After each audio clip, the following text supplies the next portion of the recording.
నాకు చాలా హ్యాపీగా ఉంది. ఎందుకంటే నేను డిఎల్ గురుకుల డిఎల్గా సెలెక్ట్ అయిన తర్వాత ఫస్ట్ అవార్డ్ టీచర్ రిలేటెడ్గా తీసుకున్న అవార్డు ఇదే. అందులో సక్సెస్ మీట్ కింద తీసుకున్న అవార్డు ఇది.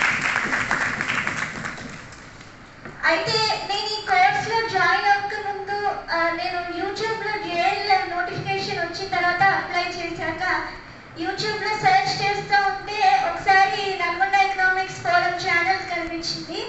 దాంట్లో T Bhaskar Reddy sir record చేసిన ఒక వీడియో, సిలబస్ అనాలిసిస్ వీడియో చూశాను నేను.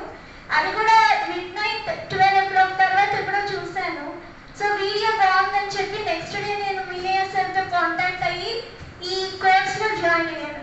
సో ఈ కోర్స్లో జాయిన్ అయిన ప్రతిసారి కూడా నాకు సార్ యొక్క గైడెన్స్, అలాగే యూట్యూబ్ వీడియోస్, తర్వాత మిగిలిన ఫ్యాకల్టీ ఎక్స్ప్లెయిన్ చేసే కంటెంట్, మెటీరియల్ అన్నీ కూడా యాక్చువల్గా ఫ్రీ కోచింగ్లో ఇంత బాగా సర్వీస్ చేసే ఆర్గనైజేషన్స్లో ద బెస్ట్ అంటే నేను ఓన్లీ నల్గొండ ఎకనామిక్స్ ఫోరంనే చూశాను. సో ఈ నల్గొండ ఎకనామిక్స్ ఫోరంలోకి వచ్చిన తర్వాత ఇంకొంచెం సబ్జెక్ట్ని నాకు తెలియని మ్యాటర్, నాకు తెలియని కంటెంట్ కూడా నేను ఎక్కువ నేర్చుకున్నాను. అలాగే ప్రతి ఎగ్జామ్స్, ఈవెన్ అసలు సిబిటి ఎగ్జామ్స్ ఎలా ఉంటాయి ఏంటి అని అన్ని pre plan and well prepared. Before exam day వరకు కూడా చాలా ప్రాక్టీస్ చేసి ఎప్పటికప్పుడు సార్ ఎగ్జామ్స్ రాస్తున్నారా అమ్మా, ఇంకోటి మీకు అర్థమవుతుందా లేదా అని ప్రతిసారి ఫోన్ కాంటాక్ట్ ద్వారా మాకు ఎంత కావాలంటే అంత గైడెన్స్ ఇస్తూ వచ్చారు. అయితే ఇక్కడ యూట్యూబ్ క్లాసెస్ కంటే కూడా జూమ్ క్లాసెస్ ఆల్రెడీ మా ఆస్పిరెంట్స్లో మార్నింగ్ భోగవలతో మాట్లాడారు కదా. సో యూట్యూబ్ క్లాసెస్ కంటే కూడా జూమ్ క్లాసెస్లో మాకు వినయ సార్ ఒక మాట చెప్తూ ఉండేవారు.